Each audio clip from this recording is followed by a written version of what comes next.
मोदी कुठे गेले आणि खोटं नाही बोलले असं होत नाही. देशाचे प्रधानमंत्री आहे, सर्वोच्च पदावर बसले आहे, संविधानाची शपथ घेतली आहे, पण खोटं बोलायचा, रेटून बोलायचा, मीच करतो सगळं, याच्यापूर्वी कोणी होतच नाही जगात, माझ्यानंतरही कोणी येणार नाही, अशी त्यांची प्रवृत्ती आहे. म्हणून तुमच्या माहितीकरता सांगतो, महाराष्ट्रातल्या जनतेच्या माहितीकरता सांगतो. वरळी बांद्रा सी लिंक हा 2000 साली सुरू होऊन 2009 साली पूर्ण झाला. त्याला 1600 कोटीचा खर्च आला. आता शिवडी नावाशेवा प्रोजेक्ट हा जेव्हा पृथ्वीराज चव्हाण साहेब मुख्यमंत्री होते तेव्हा पी चिदंबरम साहेब देशाचे अर्थमंत्री होते. 2013 साली तो सँक्शन झाला. ठरवलं की हा आपल्याला प्रोजेक्ट करायचा आहे. नंतर साहेबांचं केंद्रामध्ये सरकार आलं, राज्यामध्ये सरकार आलं.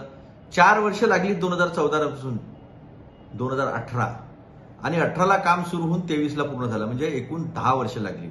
आणि शिवडी नावाशेवा प्रोजेक्टवर 17,700 पेक्षा जास्त खर्च झालेला आहे. मला वाटतं तेही बघितलं पाहिजे की 17,700 करोडच आहेत की अजून जास्त आहेत, दाखवले कमी आहेत, कॅगच्या रिपोर्टमध्ये येईलच ते, पण मान्य कोण करणार.